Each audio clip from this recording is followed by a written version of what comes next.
আজকে রান্না করবো ছেঁচড়া সব কিছু দিয়ে। তো আপাতত কড়াইয়ে তেল দিয়েছি, তেলটা গরম হয়ে গেছে। তো ওর মধ্যে দুটো তেজপাতা, শুকনো লঙ্কা ও পাঁচফোড়ন দিয়ে দিলাম।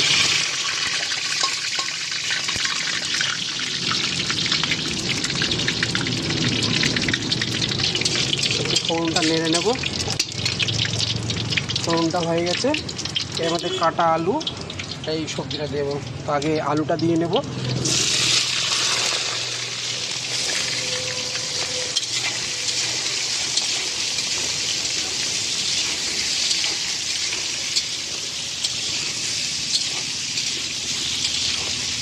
সামান্য পরিমাণে হলুদ দিয়ে দেবো যাতে আলুটা কড়াইয়ে না লেগে যায়, ভাজা ভাজা হয়।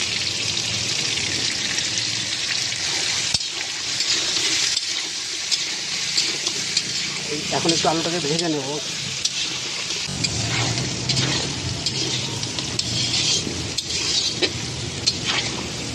এটা এবার হয়ে এসছে একটু ভাজা ভাজা। তো এবার এই সবজিটা দিয়ে দেবো।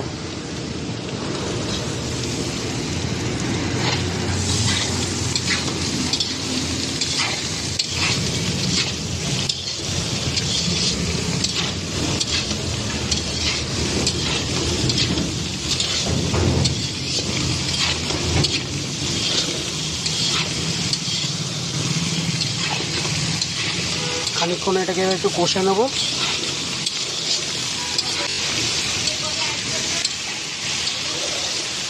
এটা একটু ভাজা হয়ে এসছে, তো এর মধ্যে দিয়ে দেবো আর একটু পরিমাণ হলুদ,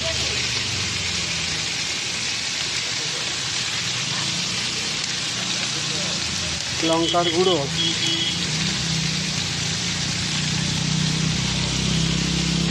সামান্য পরিমাণ জিরে গুঁড়ো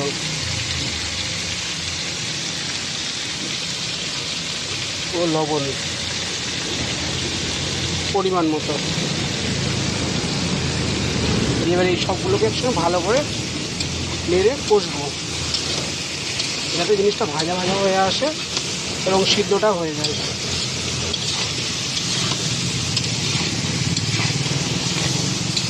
নাড়া হয়ে গেলে জিনিসটাকে ঢেকে দেবো।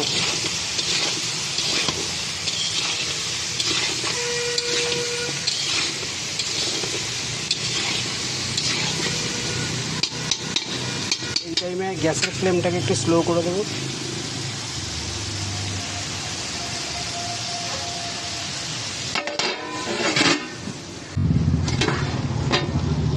এবার ঢাকনাটা খুলে নেব, কিছুটা নেড়ে নেব একটু।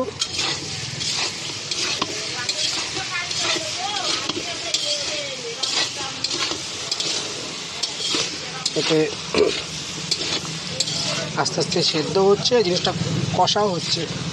আর সবজিতে যত কষা হবে তত টেস্ট বাড়ে।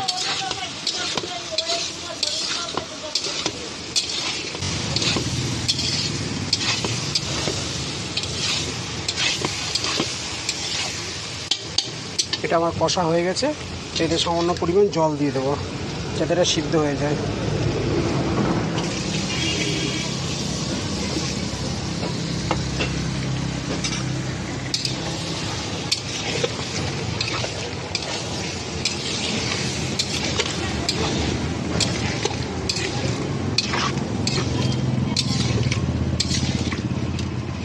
এবার এটাকে ঢেকে দেবো।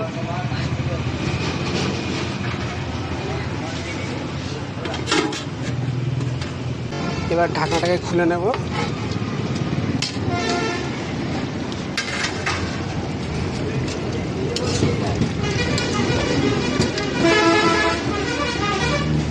আবার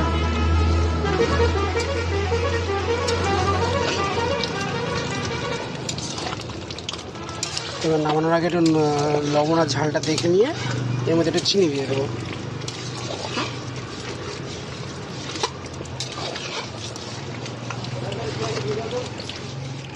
এবার এটাতে একটু চিনিটা দিয়ে দেবো, তাহলে একটু স্বাদটা একটু বেড়ে যায়। এবার ধনে পাতাটা দিয়ে দিলাম।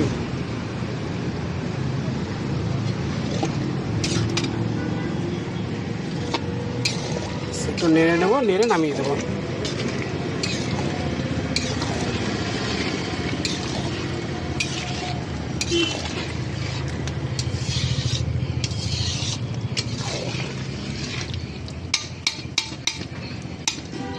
এই সবজিটা সকাল সকাল রুটি দিয়ে খাওয়ার জন্য খুব সুন্দর একটা সবজি।